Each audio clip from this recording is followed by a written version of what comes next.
Et on enchaîne avec Enjeu patrimoine, où nous allons revenir sur une question centrale qui concerne cette fois-ci la fraude fiscale que nous ne vous encourageons évidemment pas à faire, mais il s'agit de la pénalisation du droit fiscal, une pénalisation selon certaines conditions. Cela date de fin 2018 à la suite de la loi relative à la fraude fiscale et cela pose un certain nombre de questions, notamment sur le fait de lancer parfois des procédures parallèles. Nous en parlons avec Benoît Dambre, avocat spécialiste en droit fiscal chez PDGB. Bonjour Benoît Dambre. Bonjour. Bienvenue sur ce plateau. Merci de vous prêter à l'exercice de nous décrypter un petit peu la pénalisation du droit fiscal. Ça peut faire peur comme ça, mais on va détailler tout ça et donner un petit peu des clés pour comprendre réellement. Déjà, ça date de fin 2018. La loi relative à la fraude fiscale a introduit cette notion en octobre 2018, le 23 octobre 2018. Donc ça veut dire que dès le 24, on pouvait être pénalement responsable de fraude fiscale ? Alors, ça date de bien avant, en fait, du début du XXe siècle. D'accord. Mais ce qui est remarquable, c'est qu'on rentre vraiment dans un nouveau paradigme. C'est-à-dire que cette loi du 23 octobre 2018, elle durcit considérablement les sanctions. D'accord. Et surtout, elle fait sauter ce qu'on appelait avant le verrou de Bercy, c'est-à-dire une dénonciation automatique à partir de certains seuils. D'accord. Et c'est ça qui est nouveau. Et même si on n'a pas beaucoup de recul aujourd'hui sur cette loi, puisque la pandémie est passée par loi, ça nous incite à beaucoup plus de prudence. Et ça change complètement la façon dont on appréhende en réalité la fiscalité. Un mot du verrou de Bercy, ça veut dire qu'avant, en fait, on n'était pas dénoncé avant un certain seuil. Et maintenant, qu'est-ce qui se passe du coup ? Qu'est-ce qui change concrètement depuis cette loi du 23 octobre 2018 ? Alors concrètement, ce qui change, c'est ce qu'on appelle une dénonciation automatique au parquet de certaines infractions fiscales les plus graves, à partir de certains seuils. Le seuil, c'est quoi ? C'est 100 000 euros de droits rappelés et des pénalités qui sont importantes, donc 80% pour manœuvre, pour activité occulte, opposition à contrôle fiscal, ou pour certaines personnes qui dépendent par exemple de la haute autorité pour la transparence de la vie publique, le seuil n'est pas de 100 000 euros, mais il est de 50 000 euros. D'accord. Donc c'est une dénonciation qui est automatique, c'est-à-dire qu'il n'y a plus le verrou de Bercy qui avant avait... Automatiquement, on dépasse 100 000 euros. Alors ces 100 000 euros, c'est pas 100 000 euros non déclarés, c'est 100 000 euros dus aux impôts du coup. 100 000 euros de droits rappelés. De droits rappelés, Voilà. c'est-à-dire c'est 100 000 euros qu'on n'aurait pas déclarés pour le coup, c'est ça, ou 100 000 euros qu'on n'aurait pas payés ? Ce sont les droits, voilà. Ce sont les rappels de droits. Et donc, c'est une dénonciation automatique, mais ce qu'il faut également voir, c'est que ce n'est pas parce qu'il y a cette dénonciation automatique que l'administration fiscale ne peut pas, pour des redressements qui sont moins importants, saisir ce qu'on appelle la commission des infractions fiscales et qui va donner son avis sur l'opportunité des poursuites. Et généralement, la commission des infractions fiscales valide les poursuites. Donc, ce n'est pas parce qu'il y a cette dénonciation automatique que l'ancien régime a complètement disparu. D'accord. En revanche, le nombre de dossiers qui ont été transmis a été multiplié par 2, par exemple, entre 2019 et 2018. D'accord. Il y a une petite, donc c'est à peu près 1678 dossiers. Il y a une petite baisse de l'an dernier, en 2020, d'après les derniers chiffres dont on dispose, due à la pandémie. Donc, on n'a pas encore beaucoup de recul sur toutes ces procédures, mais ce qu'il faut voir, c'est que ça s'inscrit dans un mouvement qui est beaucoup plus général de répression, en fait, de la fraude fiscale, tant dans l'ordre national, donc en France, que dans l'ordre international, puisque ce mouvement n'est pas qu'un mouvement français. Et dans l'ordre international, on a des dispositifs poussés par l'OCDE, donc ce qu'on appelle l'initiative BEPS, qui s'inscrit également dans cette mouvance d'une plus grande transparence fiscale. Et donc on change complètement la façon d'appréhender la fiscalité. Il y a une sensibilisation beaucoup plus importante qui doit être menée au sein des entreprises, concrètement, pour sensibiliser donc, les acteurs, les décideurs sur ces enjeux, puisque, encore une fois, les sanctions peuvent être très importantes.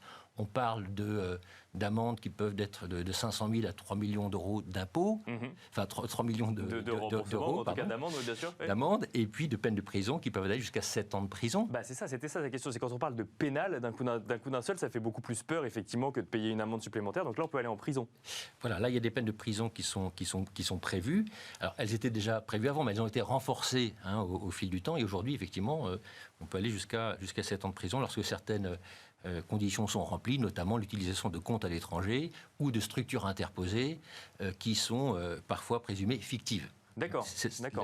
Et puis on peut aller jusqu'au double du produit de l'infraction. Donc si vous voulez, quand on met ça bout à bout, c'est-à-dire les amendes et puis les peines d'emprisonnement, ça commence à piquer, comme Bien on sûr, dit. ouais, ouais. Mais ça veut dire que du coup quoi, l'arsenal finalement juridique n'était pas assez fort avant 2018 et que là du coup on a décidé de le renforcer un maximum et de dire en fait l'administration fiscale ne fait pas suffisamment peur en tant que telle, donc on va passer au pénal pour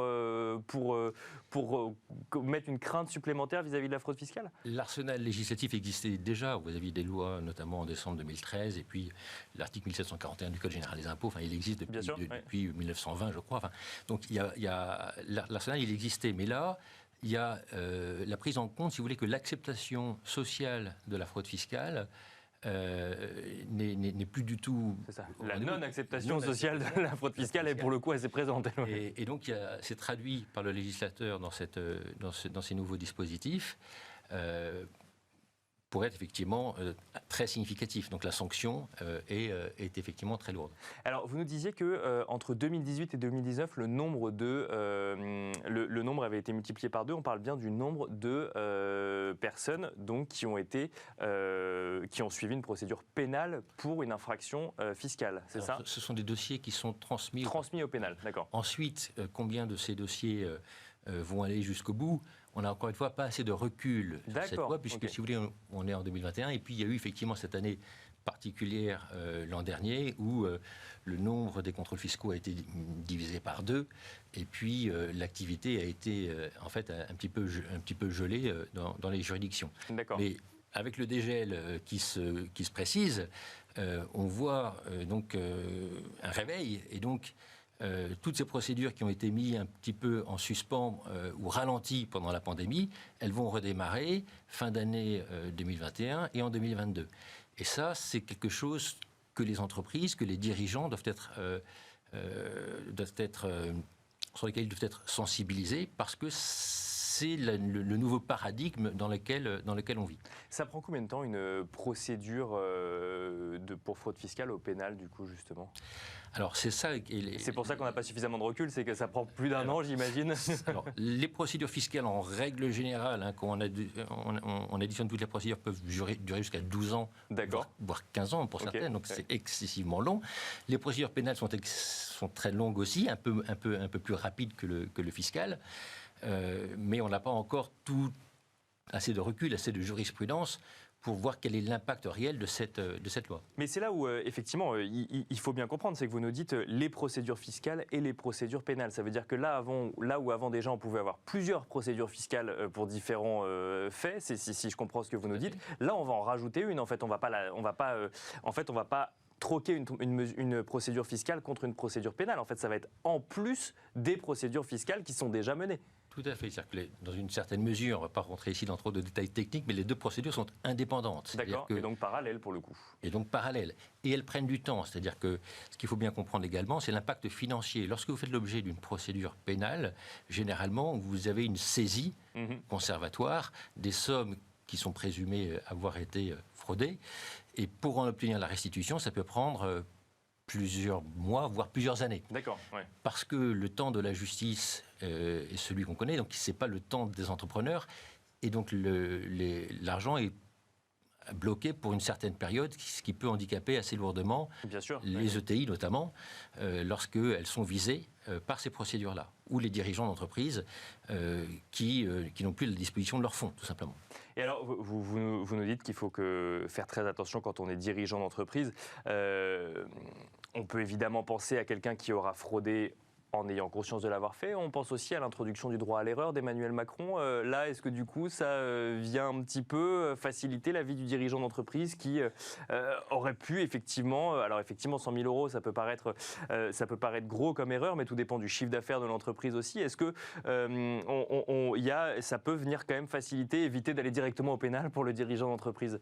Alors, deux choses. Évidemment, ce seuil de 100 000 euros, il est assez critiqué, puisqu'il est le même que vous soyez une multinationale qui fait plusieurs milliards de chiffres d'affaires ou une PME dont le chiffre d'affaires ne dépasse pas le million d'euros.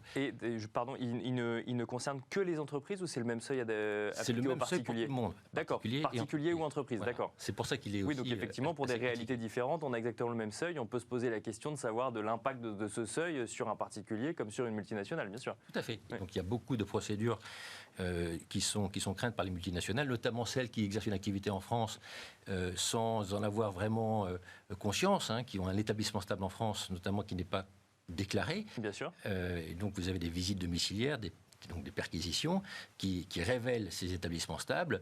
C'est une notion grise en droit fiscal international, mais qui peut se traduire lorsque, effectivement, vous avez des rappels de droit qui très rapidement excèdent les 100 000 euros avec des pénalités de 80% par une procédure pénale. Et là, ce qu'il faut bien comprendre, c'est ce que je disais tout à l'heure, c'est-à-dire le nouveau paradigme. C'est-à-dire que nous sommes dans un monde où la plupart des multinationales n'ont pas à gérer la culpabilité, parce que généralement les circuits sont bien organisés. Bien sûr, oui. Et les entreprises ne sont pas des fraudeurs, il faut le dire. Mais ils ont à gérer un risque réputationnel. C'est-à-dire qu'une fois que la procédure est lancée, vous réalisez assez vite que ce que vous avez à gérer, ce n'est pas la culpabilité, c'est l'accusation. Il faut en réalité gérer l'accusation et anticiper, sensibiliser les personnes, parce qu'elles peuvent faire l'objet d'une visite domiciliaire et préparer des réponses, des explications, bien sensibiliser encore une fois les acteurs pour se préparer à ce risque-là. Il n'y a pas de fatalité. Vous parliez de droit à l'erreur.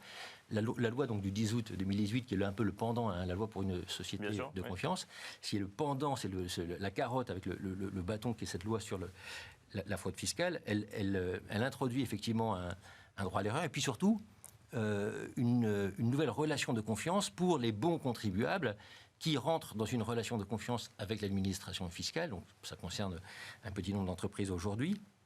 Mais le message est clair.